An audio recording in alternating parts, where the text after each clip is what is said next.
ler um versículo lá no livro de Atos, capítulo 1, versículo número 8.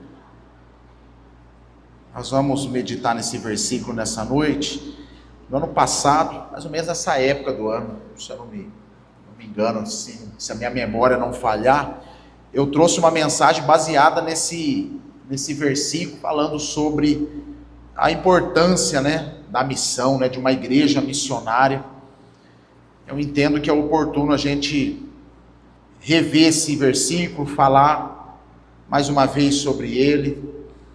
Na semana passada a gente começou falando aí sobre a importância da missão da igreja, e eu levantei alguns questionamentos baseados também numa pesquisa, americana, que por que nós não evangelizamos mais, E baseado na pesquisa diz que as pessoas lá fora gostariam de receber um convite, de participar de uma atividade religiosa, não todas, mas boa parte das pessoas tem um interesse, e eles não vão porque a gente não convida, a gente não abre essa possibilidade, talvez não vivemos de forma intencional a nossa fé. Então eu trouxe algumas questões ali baseado em Mateus 28, lá no versículo 20, que vai dizer que a autoridade da missão é de Cristo. Então, assim, o que precisa é da autoridade de Cristo, submeter a autoridade de Cristo, viver uma vida intencional dentro da missão, do contexto de vida que a gente vai vivendo, trabalhando, tocando a vida para frente, mas ao mesmo tempo dando testemunho, fazendo discípulos e colocando em prática a palavra, porque só assim a gente consegue ensinar as pessoas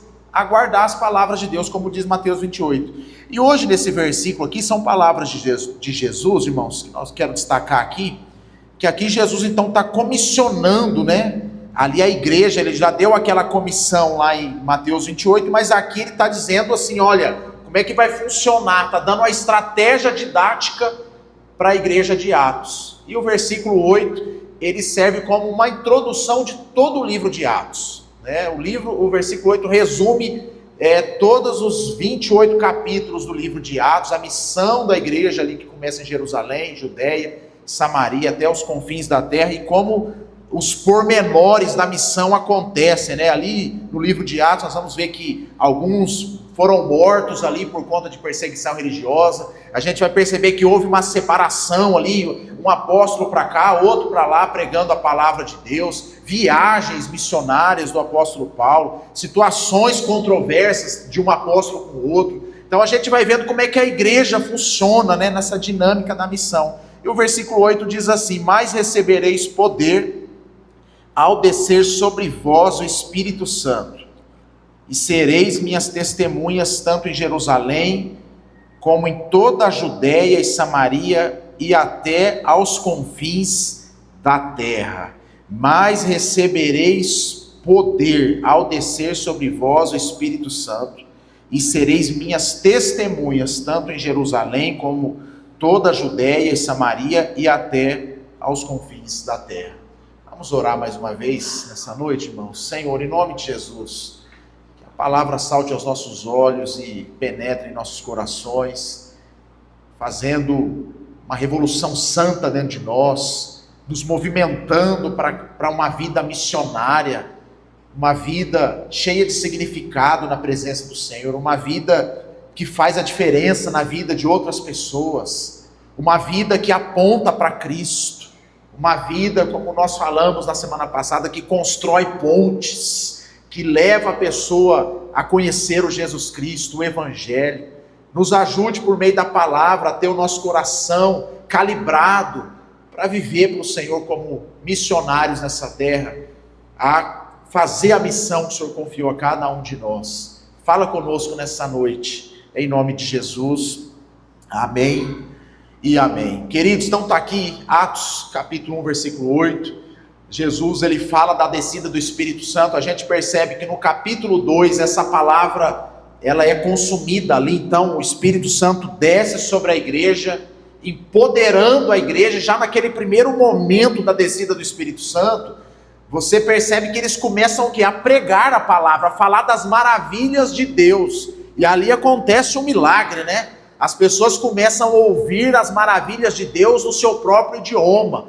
Alguns vão falar do dom de língua, mas eu vou falar do dom de ouvido, Porque existiam várias regiões e nacionalidades ali reunidas em Jerusalém, e aqueles homens iletrados, aqueles apóstolos, provavelmente começam a falar das maravilhas de Deus em hebraico, em aramaico, e as pessoas começam a entender aquele idioma, porque está falando das coisas de Deus, e há um milagre ali acontecendo no meio do povo. A palavra já começou a ser proclamada logo quando o Espírito Santo desce sobre a igreja. E ali ela não parou mais, irmãos, ali ela continuou. A gente vai vendo que até o capítulo 7, a palavra estava mais restrita a Jerusalém. Com a morte de Estevão, o que acontece? Há uma grande perseguição em Jerusalém, na cidade de Jerusalém. Então os discípulos, os servos de Cristo começam a se espalhar pela região da Judéia e começam a fazer o quê? A pregar Cristo, a falar da palavra de Jesus. Até que Filipe, que foi levantado lá em Atos capítulo 6 como diácono, vai também para Samaria e começa a pregar a palavra em Samaria, naquela região onde as pessoas não se davam bem com os judeus, onde havia uma discriminação ali, onde existia uma barreira a partir da pregação do evangelho. Aquela barreira então é rompida, quebrada, e Samaria, aquela região, passa a converter ao evangelho de Jesus Cristo. E aí, posteriormente, a gente vai ver a entrada de Paulo, a chegada de Paulo nos relatos bíblicos, a partir de Atos 9, a conversão dele, e ele já começa a pregar. Depois ele vai ter um tempo ali na igreja local, provavelmente 10, 12, 13 anos antes de fazer a sua primeira viagem missionária, evangelizando ali talvez na região dele de Antioquia, fazendo algumas visitas para Jerusalém, indo até a Arábia, tendo algumas experiências com Deus, e após 13 anos aí, então ele faz a sua primeira viagem missionária, pregando ali na região da Ásia Menor, onde é a atual Turquia hoje, semeando a palavra. Ele faz a segunda viagem, reforçando em algumas regiões que ele já tinha ido. Na segunda viagem, então, ele rompe com o continente, ele sai então da Ásia, agora ele passa a pregar na Europa, e ali a gente começa a entender que os confins da terra começam a receber a mensagem de Cristo, através dessa igreja. Aí o texto de Atos ele vai finalizar com Paulo em Roma, vai falar da embarcação, do naufrágio, da viagem. Ele fica preso lá também, na região de Jerusalém ali. Depois ele vai para Roma, passa por todo aquele desafio do naufrágio, é picado por uma cobra, para numa ilha, passa o inverno lá, depois chega em Roma, é preso, e aí depois a gente conhece a história. Dali Paulo ele fica preso numa prisão domiciliar, provavelmente teve uma saída breve, depois volta para a masmorra. E aí na última carta que ele escreve a Timóteo, a gente percebe que ali é o fim da jornada de Paulo. Então a gente percebe que o livro de Atos, ele vai descrever, irmãos, a história da igreja, a missão da igreja que continua hoje. Então Paulo prega em Roma, chega na Europa, da Europa, quando a gente estuda a história da igreja, você vai perceber que a Europa foi o berço do protestantismo nas Américas. Então a partir da Europa, chega então as embarcações, chega a colonização dos países da América, com isso a pregação da palavra, tanto pelo catolicismo, mas também pelo protestantismo em algumas nações. Aqui no Brasil a gente teve dos dois, primeiro ali do catolicismo, teve algumas tentativas do movimento protestante, lá em 1600 alguma coisa, no Nordeste, com holandeses, teve franceses que chegaram também no século XVI no Brasil, mas o Brasil foi mais estabelecido dentro da evangelização católica. Depois, no século XIX, sim, as igrejas vieram americanas para cá, plantaram aqui a igreja presbiteriana, em 1859, e aí nós estamos aqui, como igreja local, vamos dizer assim, na missão. Dito isso, irmãos, o que Atos 1:8 tem a ver conosco aqui na igreja? Tem a ver, irmãos, no sentido de tirar a gente da nossa zona de conforto. Tem a ver no sentido de nos movimentar como essa igreja missionária do livro de Atos se movimentou. Tem que nos tirar, irmãos, de uma zona confortável, de achar que as coisas são dessa forma. Não, a igreja precisa estar em movimento. Eu estou percebendo hoje, nós temos alguns bancos vazios, e o banco vazio não atrapalha a minha pregação, mas me atrapalha no sentido de saber que a gente poderia ter mais pessoas sendo evangelizadas aqui, pessoas novas, e nós precisamos cumprir essa missão.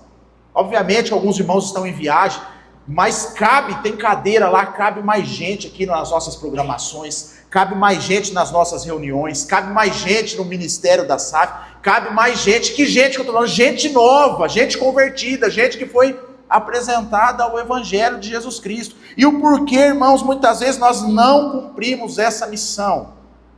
por ausência do poder do Espírito Santo, porque é só Ele que consegue fazer essa missão. Quando a gente humaniza demais a missão, Mateus, a gente não dá conta. Às vezes, quem é casado aqui, mas às vezes você não convence nem a esposa do negócio.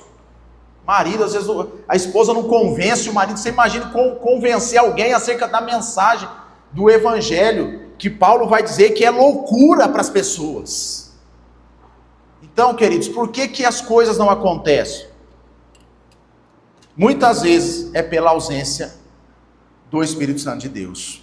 E a primeira frase aqui de Jesus é: mais recebereis poder, capacitação. E a palavra poder, no grego, é a palavra dinamis, que é a mesma palavra usada para dinamite. Já viu a ideia da explosão de uma dinamite? É estrondoso. Então o que Jesus está querendo dizer? Que o poder que vocês vão receber quando o Espírito descer é algo estrondoso, algo que está além da sua compreensão. É algo que você talvez não consegue nem controlar. Você acha que as coisas não podem acontecer dessa maneira, mas quando o Espírito age, as coisas acontecem. É isso que aqui Jesus está nos ensinando acerca desse dinamis, desse poder. Então a primeira verdade aqui, irmãos, acerca de uma igreja missionária, nós devemos ser uma igreja que se movimenta no poder do Espírito Santo. No poder do Espírito Santo. Mas eu estou trazendo essa mensagem de novo, e eu falei dela ano passado, porque eu acho que ela é pontual para esse tempo, porque a gente vive num tempo, irmãos, no qual as pessoas têm medo, têm resistência a tudo aquilo que se diz a respeito do Espírito Santo de Deus. Porque o outro fez uso errado, talvez, do nome, das apresentações estéticas. A gente acaba colocando tudo dentro de um bojo, dentro de um pacote, e achando assim: não, o Espírito Santo aqui não. E aí a gente fica um pouco assustado com essa temática. Se alguém fala um pouco mais alto aqui, se alguém derrama lágrimas aqui, o nosso coração já começa a ficar estremecido. Será que vai virar bagunça? Será que vai começar aqui uma atrapalhada aqui no culto? Será que vai tirar a identidade da igreja? E muitas vezes, irmãos, por conta do zelo, do excesso de zelo, a gente acaba deixando de participar daquilo que Deus quer construir na nossa história. Por medo, por falta de ousadia do Espírito. E o Espírito, irmãos, é poder de Deus. O Espírito é o que habilita uma igreja a cumprir a sua missão. A gente pode treinar retórica, oratória, decorar a Bíblia, fazer um monte de coisa, mas se o Espírito não agir, irmãos, não há conversão genuína. Mas aquela pessoa que talvez não tenha uma oratória, não tenha uma compreensão muito clara das Escrituras, mas se o Espírito Santo agir na vida dela por meio do seu próprio testemunho, alguém pode ser convertido ao Evangelho. Então a igreja, irmãos, ela precisa compreender esse aspecto da presença do Espírito Santo. E que tem gente que acha que o Espírito Santo é uma fumaça que entra na gente, e quando ele entra a gente fica em transe, fica ali sentindo arrepio. Irmão, isso aí é só um aspecto talvez da presença do Espírito Santo. Quando a gente vai ler Gálatas vai descrever o que é o fruto do Espírito, o que é andar no Espírito.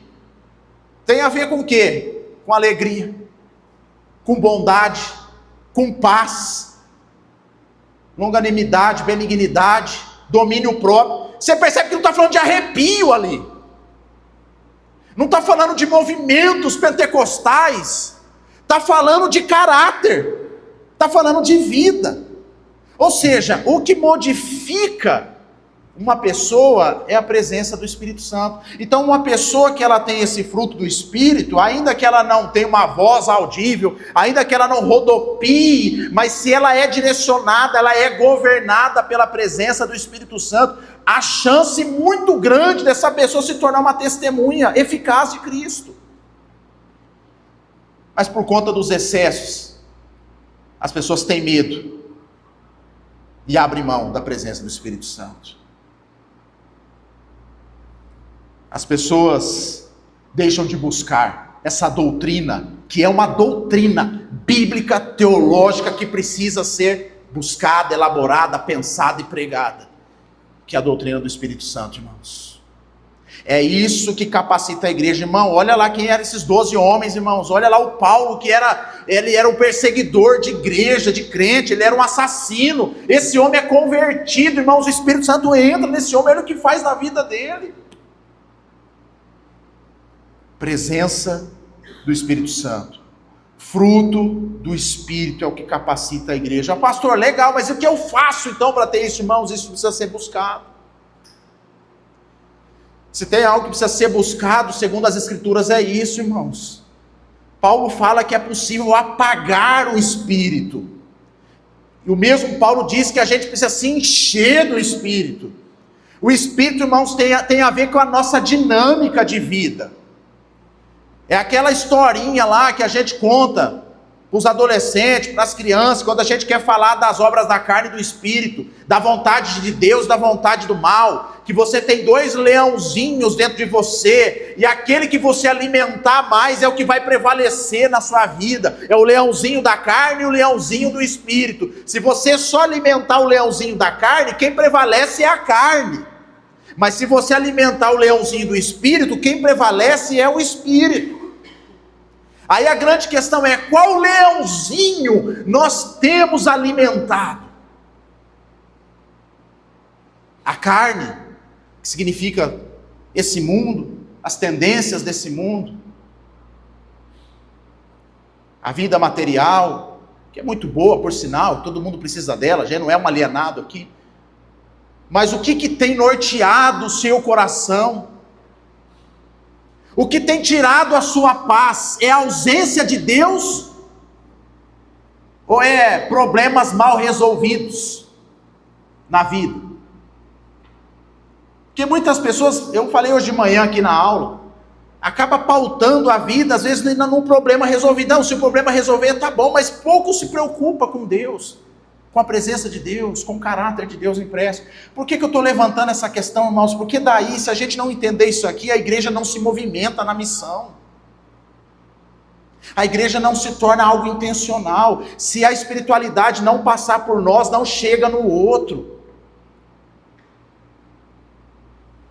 Por isso, irmãos, devemos andar no Espírito. Paulo, em Gálatas capítulo 5, se você quiser abrir comigo, vamos lá. Vamos ler alguns versículos ali. Vai falar um pouco disso, do fruto do Espírito.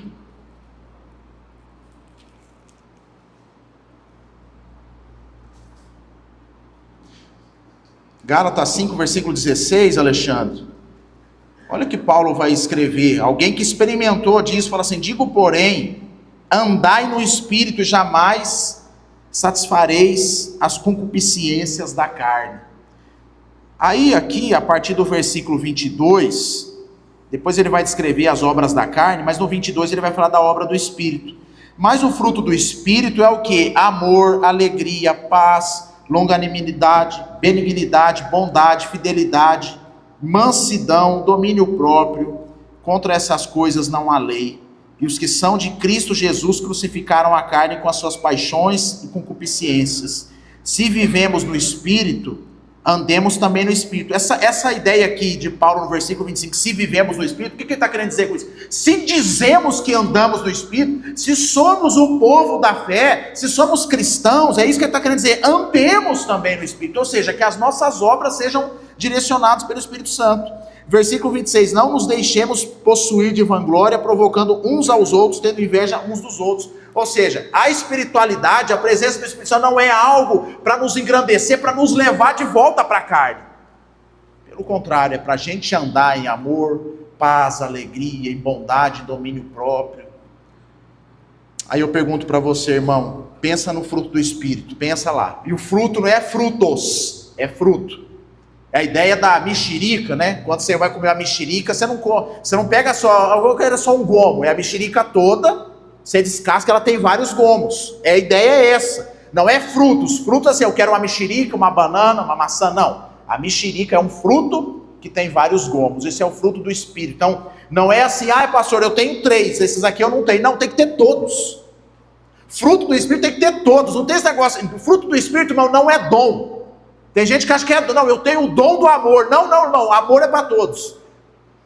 Bondade é para todos, domínio próprio, mansidão é para todos. Isso aqui é fruto do Espírito. Essa pessoa que entendeu isso aqui, que alimenta essa área da vida dela, que ela anda no Espírito, ela então agora está empoderada de Deus para fazer a missão. Porque ela tem legalidade para falar da palavra. Porque quem convive com ela está vendo, está experimentando, está vendo fruto na vida dela. Fruto esse que é o Espírito que produz. Mas como que ele produz, Camila? Não é assim, eu estou aqui, pastor, então eu vou terça-feira na oração, vou orar a Deus, derrama sobre mim o Espírito Santo e o fruto. De repente eu saio manso, pego o carro ali, vou dar uma fechada, estou mansinho, estou bondoso. Não é isso. Sabe o que é? É você ser colocado em situações na sua vida, no qual o Espírito Santo, com antecedência, vai te alertar. Olha, é agora que você tem que colocar em prática. E aí você vai na força e o Espírito Santo vai te capacitando.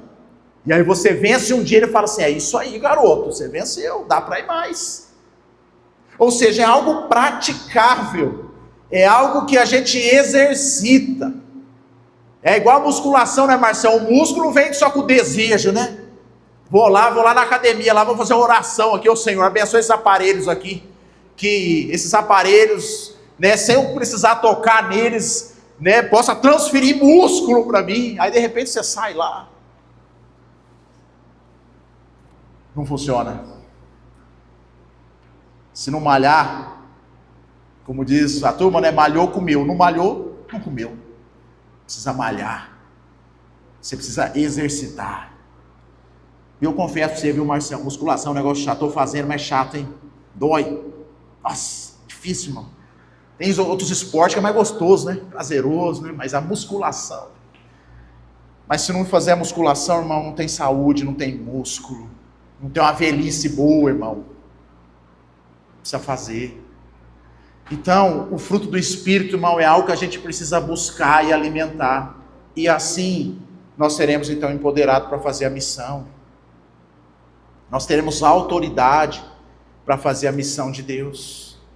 Não adianta, irmãos, não ter vida no Espírito e ter uma boa pregação, uma boa retórica. Os outros vão dar risada de você. Você vai lá falar de Jesus para os outros, você vai, fulano falando de Jesus, ontem mesmo estava fofocando aqui. Falando de Jesus, ontem mesmo ele estava falando mal lá do irmão da igreja lá. Falando de Jesus aqui, agora está reclamando de Deus, que Deus não é isso, Deus é aquilo. Aí não funciona, irmãos. Não funciona o testemunho. Então, irmãos, uma igreja missionária é uma igreja que se movimenta no poder do Espírito Santo. Não tenha medo, irmãos, de viver no Espírito. Sabe? Fala, Deus, eu quero andar. Como diz a canção, né? Nas asas do Espírito. É uma linguagem poética para dizer assim, eu quero ser guiado pelo Senhor. Eu quero que o Senhor coloque situações na minha vida, pessoas na minha vida, para que eu possa ser uma bênção. É isso que é andar no Espírito, irmão. Não é rodopiar sozinho, sem propósito. Não, irmão, é você ser um instrumento de Deus na vida de alguém. É você diante de uma situação que alguém vai procurar você com aconselhamento, você fica assim, perturbado, porque você não sabe nem o que dizer para a pessoa, e você fala, nossa, o que eu vou falar para ela? Aí você ora, você pede discernimento a Deus, pede presença do Espírito Santo, Ele vai te dando sabedoria para você aconselhar, para você conversar com as pessoas. E você ser uma bênção na vida das pessoas. É o Espírito Santo que faz isso. Então, irmãos, que a gente não abra mão dessa doutrina, que é o poder de Deus que desce sobre a igreja, desceu sobre a igreja de Atos, desceu sobre nós, irmãos. A gente precisa, então, entender essa vocação do Espírito e viver a partir dele. Na semana passada eu fiz um comentário aqui, eu não sei quem lembra, que nós tivemos uma reunião com a junta diaconal, Fernando, e falamos de terça-feira nós vamos abrir a porta ali, que as pessoas passam na rua, precisa entrar aqui. Deu uma ênfase, Patrícia, no ministério da recepção. Nossa irmã Fabiana hoje estava ali, Fabiana, na porta, passou uma pessoa lá, irmão, desesperada do outro lado da calçada. Entrou aqui, nossa irmã Fabiana recebeu a pessoa, entrou chorando, desesperado, precisando de Deus, precisando de oração, precisando de Jesus na vida. Sentou ali, oramos, o Pedro também estava lá. E eu falei para a Fabiana, isso é a igreja em movimento, precisa abrir a porta, o ministério precisa estar ativo, a gente precisa estar vivendo intencional no Espírito, porque as pessoas vão passar. E se a gente está com a sensibilidade do Espírito Santo, a gente não fecha a porta para as pessoas. a gente dialoga com elas. Mas quem está fechado com o Espírito Santo, irmãos, não conversa com as pessoas, não dialoga com as pessoas, fecham as portas. É gente que começa a pensar só no grupinho, vamos ficar só nós aqui que tá bom, tá assim, não, vamos, isso dá problema. Não, quem anda no Espírito tem um olhar mais sensível para a vida e para as pessoas. E a irmã entrou ali, chorou, oramos, preencheu a fichinha, disse que depois vai voltar, seguiu o caminho dela. E aqui, irmão, aqui não é a igreja que converte ninguém. Quem converte é o Espírito Santo. Mas a gente precisa ser uma igreja de portas abertas. A gente precisa ser uma igreja sensível à vida das pessoas. Só que isso, irmão, só o Espírito Santo pode produzir na gente. Gente na carne é egoísta. Gente na carne não consegue olhar para as pessoas. Gente na carne, sabe como que ela funciona? Ela só acha que só ela tem problema. Gente que anda na carne é assim, só eu tenho problema, então a vida está ruim para mim, eu não estou nem aí para os outros, meus problemas é maior do que todo mundo. Isso é um sintoma de alguém carnal. Sintoma de gente carnal. Gente no Espírito é assim, eu tenho problema assim, passo por luta, mas eu tenho que olhar para o outro também, o outro também passa, o outro também é bênção, o outro precisa ser abençoado, aí eu preciso servir a Deus, eu preciso ser um testemunho de Jesus. Gente que anda no Espírito. Sintoma, irmão, sintoma de carnalidade e de vida no Espírito. Então, andemos no Espírito. Segundo, irmãos, o texto continua dizendo que a partir do poder do Espírito Santo que desce, seremos o quê? Testemunhas. É uma igreja, irmãos, que entende a sua identidade de Cristo, vive de forma intencional. E testemunha, eu não sei quem já foi num tribunal e já participou de uma sentença. Quando a testemunha é chamada, a testemunha não está ali para emitir a opinião dela. A testemunha não está ali para dizer assim, o que eu acho. A testemunha, Mateus, ela é chamada para fazer o quê? Para dizer o que ela viu. Ela testemunhou uma situação. O carro bateu ali. O alemão, o pai do Felipe, testemunhou a situação. O alemão foi convidado a depor lá como testemunha. O que o alemão falou assim? Ó, eu vi que o carro que desceu ali bateu no outro. Ele não quer saber se o outro era bonzinho, se o outro... Ele está testemunhando o fato. Essa é a palavra testemunha. Mas na Bíblia tem um peso ainda maior. Porque é a mesma palavra que é usada para mártir. Ou seja, é uma testemunha que em nome da verdade, ela corre o risco de pagar com a própria vida. Agora, humanamente falando, a gente não dá conta de viver isso aqui, irmão. Mas no poder do Espírito Santo, foi o que habilitou os apóstolos a testemunhar Jesus Cristo. No poder do Espírito Santo, Lourdinha, aquele livro que eu te emprestei dos mártires, que vai falar do apóstolo Pedro, foi o que habilitou Pedro a dizer assim, não me crucifica igual o meu mestre, não. Faz de ponta cabeça. O que faz um homem fazer uma declaração dessa, segundo os historiadores, irmãos? A presença do Espírito Santo. O que faz uma pessoa, irmãos, está vivendo no olho do furacão, cheio de problema para resolver, a vida não está fácil, a pessoa vai para a igreja, vai alegre, vai servir a Deus, vai orar pelas pessoas, vai abençoar as pessoas no trabalho, é gente intencional, é gente que testemunha. O que é isso? Presença do Espírito Santo que habilita a pessoa a testemunhar. Mas testemunhar o quê? Não é uma ideia, uma opinião, mas o que ela viveu, o que ela experimentou, o que ela viu. O livro de Atos vai ter um momento ali que alguns apóstolos vão ser presos, e ali depois de muita confusão, liberta eles da cadeia lá, e aí a turma romana fala assim, é o seguinte, vocês estão libertos, mas não é mais para falar desse homem, não é para falar desse negócio de Jesus aí. Acho que o Pedro levanta e fala, como é que nós vamos deixar de falar daquilo que vimos e ouvimos? Eu acho que o problema, irmãos, sabe onde está? Que muitas vezes a gente não viu e não ouviu. Por isso a gente não testemunha. A gente não experimenta mais da vida de Cristo dentro de nós. E na semana passada eu disse isso. Muitas vezes a vida cristã não faz sentido para você. Para você é penoso. Se talvez sua família não estivesse aqui, você largava a mão. Você ia viver mesmo uma vida aleatória mesmo, sem Deus, sem religião, sem ser aquelas pessoas, não, eu tenho Jesus no meu coração e ele aqui mesmo, só aqui tá bom. Muitas vezes não faz sentido para você viver em comunidade, viver na presença do Espírito Santo, ler a palavra de Deus, esse contexto religioso, protestante. E aí, quando isso não faz sentido para mim, como é que eu vou testemunhar daquilo que eu vejo, daquilo que eu ouço? E aí a gente não consegue ser intencional e nem intenso. Eu, irmãos, por conta de personalidade, temperamento, eu sou muito intenso nas minhas reações, na minha vida, naquilo que eu faço. Quando eu não era de Jesus, eu era intenso para aprontar, irmão, para fazer o mal. Sabe aquela pessoa, um dia eu disse aqui, que quando eu batia no portão, os pais falavam assim, ó, você não vai andar com meu filho não, pode sair.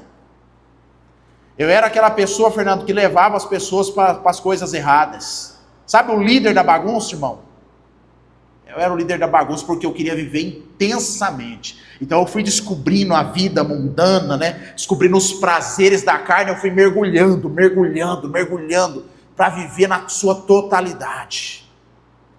Mas quando Cristo me encontrou, irmãos, e eu vi, agora eu continuo mergulhando nele. Essa canção que nós cantamos, Quero Ir Mais Fundo, irmão, não é só uma frase emotiva. Eu quero mesmo conhecer o Cristo. Eu quero ir mais fundo. Eu quero ir para esse lugar secreto. Eu quero ver mais, eu quero experimentar mais. Eu quero conhecer mais a Bíblia. Eu quero ser um discípulo melhor de Jesus. Eu quero viver em profundidade. Se o que está escrito aqui é verdade, se Jesus morreu na cruz e ressuscitou ao terceiro dia, e Ele vai voltar, Ele comissionou a igreja para a missão, do que depender de mim, eu preciso viver essa missão. Se isso aqui é verdade, irmão, a gente está parado no tempo. A gente precisa se movimentar, a gente precisa testemunhar, precisa experimentar dele. Vi um debate essa semana aí nesses podcasts, do religioso e do ateu, do cristão e do ateu, e aí no fechamento da conversa, o cristão fala para o ateu, ó, eu vou dizer assim, vamos supor que você está certo, não existe nada de Deus, a Bíblia é só um livro mesmo, morreu, acabou, e você está certo. Eu não perco, porque eu vivi religiosamente e tal, e tipo assim, o fim nosso é igual, é do zerou. Por mais que eu vivi na religião ali e tudo, mas na hora que a gente acabar, morrer, tá igual. Agora, se o cristão tiver certo, e depois dessa vida tiver alguma coisa, irmão, e a gente não viveu, ou seja, se a Bíblia tiver certa, se a Bíblia não for apenas um livro, irmãos, não for apenas uma literatura, se for a voz de Deus mesmo, Deus se expressou por meio das Escrituras, as promessas de Deus são verdadeiras, irmão do céu, o que nós estamos fazendo da nossa vida? A gente precisa viver, Marcião, intencionalmente como testemunha de Cristo. Precisa radicalizar, irmão.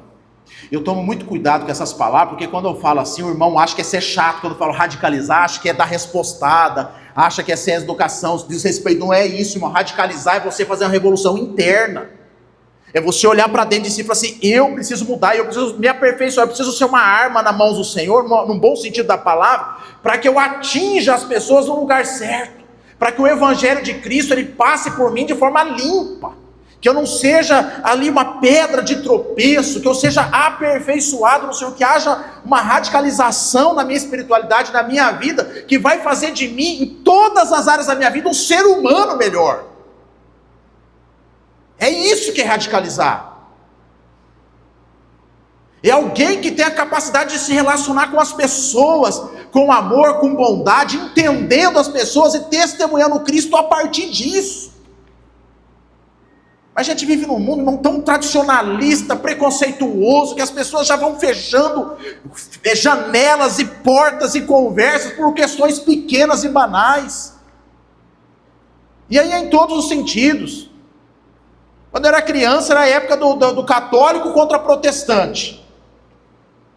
Vocês lembram disso? Que tinha um negócio assim? Católico versus protestante? Historicamente, no país, na minha fase de criança, eu peguei isso aí. Eu lembro que tinha uma menina lá, negócio de paquera assim, ela falou, minha mãe não deixa que sua mãe é crente. Eu nem era crente, mas minha mãe era crente, e ela era católica. Não, minha mãe não deixa, por causa de religião. Hoje a gente vive dentro da igreja, o crente briga com o tradicional, briga com o pentecostal. O da parede branca, nossa, qual que é essa aqui mesmo, Pedro? Sambaqui, o da parede sambaqui briga com a parede preta. A gente vive, irmão, sabe, nos conflitos. O outro que gosta de usar calça briga com o que usa bermuda. O que usa sapato briga com o que usa sandália. A gente polariza, irmão, tudo na nossa vida e vai dividindo as coisas. Mas ser uma testemunha de Cristo, irmãos, intencional no mundo, a gente aprende a atravessar, a romper com isso aqui, irmão. A gente começa a aprender a dialogar com todo mundo, porque quem converte as pessoas é o Espírito Santo de Deus através de nós. Mas a gente precisa, irmão, ser uma testemunha fiel de Cristo. Comece, irmão, sendo uma pessoa legal. Uma vez eu disse isso aqui, que todo crente em tese, em teoria, tinha que ser legal. Por que tem tanto chato no movimento cristão, irmão? Porque se o que a Bíblia está dizendo é verdade, Marcião, se o texto não está dizendo que é verdade, se a gente colocasse em prática isso aí, nós ia ser as pessoas mais legais do mundo, Lourdinha. As pessoas iam adorar ficar perto da gente, iam chamar a gente para tudo. No trabalho, todo mundo, na hora que você chegou, o povo ia começar lá. Seja bem-vindo, chegou o crente. Que é as musiquinhas, né?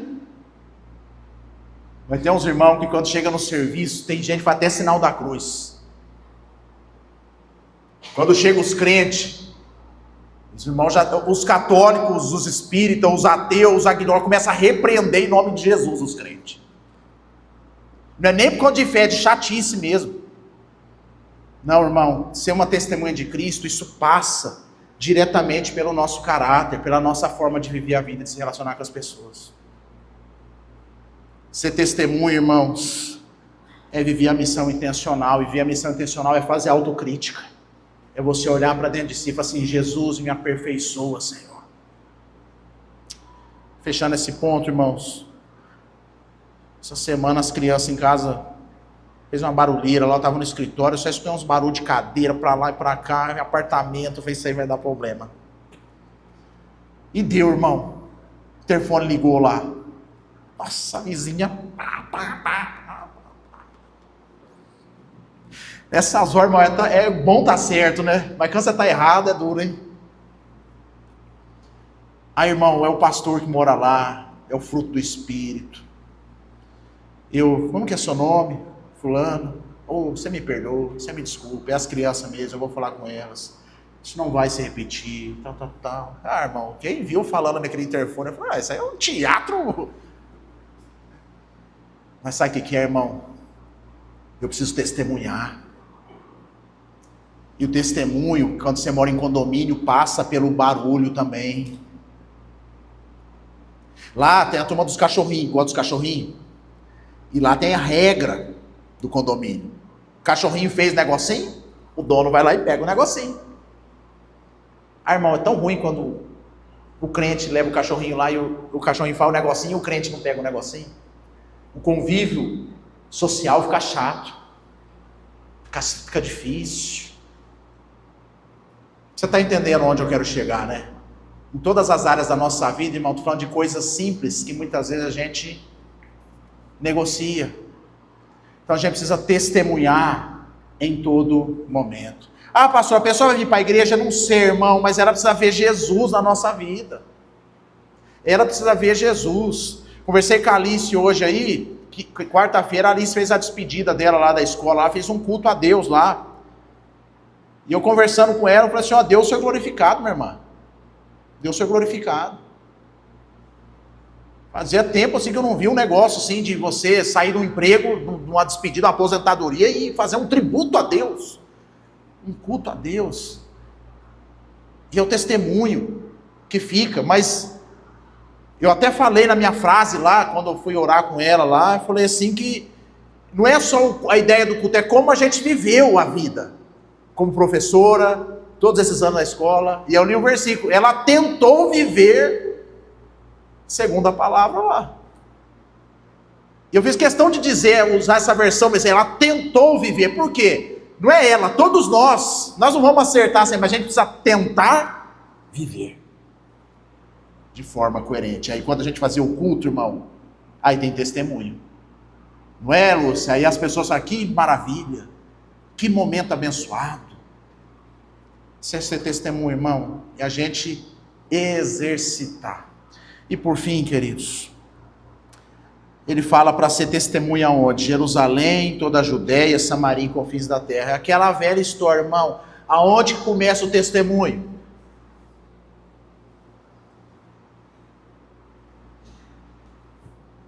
Telhadinho, caixotinho, em casa. Aonde que começa o testemunho? Em casa. Aonde começa o bom crente? Em casa. Dentro do lar. Mas não é o bom crente quando a família inteira é crente, é quando o outro também não é crente. É quando o filho não está servindo a Deus, quando o marido não serve, quando a esposa não serve. Começa em Jerusalém, irmãos. A vida evangelística é uma progressão. E Jesus fez isso didaticamente. Ele começa em Jerusalém, depois vai Judéia, Samaria e confins da terra, porque primeiro precisa acontecer ali. Porque senão o testemunho não é eficaz. Então, uma igreja sempre em progressão. A gente precisa levar em consideração o testemunho dentro do lar. Eu fecho com a notícia triste que eu vi essa semana aí de um pastor, Lucas Hayashi, não sei quantos conhecem, marido da Jaqueline Hayashi, né? Pessoa fazia um trabalho muito bom na evangelização, trabalho com evangelização de criança e tal. E aí descobriram lá que o pastorzão pisou no tomate aí, adulterou, negócio de casa de prostituição, negócio pesado. Aí eu fico pensando, irmão, é o pastor, aí a igreja foi lá, destituiu ele do cargo, tirou, assim, fez o que tinha que fazer mesmo. Só que ele só foi assim porque ele foi confrontado, porque pegaram a foto, alguma coisa lá, e o pastor lá, o Theo Hayashi, confrontou o primo. Que se não tivesse sido confrontado, talvez, irmão, tocando a vida dupla, pastoreando, pregações, viagens internacionais, palestras. Que Jerusalém é essa, irmão? Triste notícia, sim. Mas é notícias que servem para a gente avaliar a nossa vida. Qual é o nosso testemunho em casa? A minha família, a minha esposa, os meus filhos estão sendo abençoados através da minha vida? Ou eu estou ganhando o mundo inteiro e perdendo a minha alma? Como diz Jesus. Eu sou bênção dentro do meu lar. Hoje é aniversário da Jaque. Comprar um bolinho. E aí, quando tem aniversário dos outros me convidam. Como que é a oração lá? Chama o pastor para orar. Vamos estender a mão.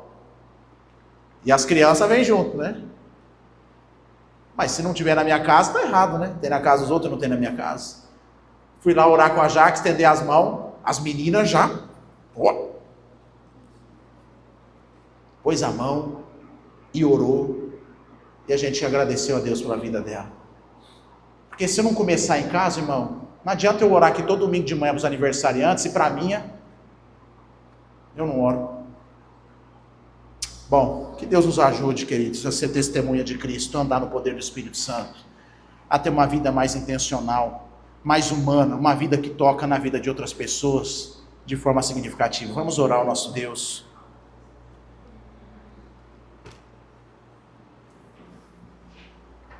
Eu gosto daquela frase que a Madre Teresa de Calcutá disse para um jovem. Um dia ele foi perguntar para ela lá na Índia, a madre, né, toda já conhecida ali. E ele pergunta: madre, como é que faz para a gente mudar o mundo aí, fazer a diferença aí no mundo, né? Porque pautado nela, né, uma pessoa que foi importante. Ela disse assim para o sujeito: volte para sua casa e ame a sua família. Volte para sua casa e vai cuidar da sua família. Vai começar em Jerusalém. Antes de querer mudar o mundo, arruma o quarto. Dobra a coberta, guarda o travesseiro. Limpa a casa. Antes de querer mudar o mundo, seja uma bênção dentro do lar. É assim, irmãos, que a gente vai se tornar um testemunho de Cristo. Vamos orar, depois nós vamos cantar um louvor encerrando.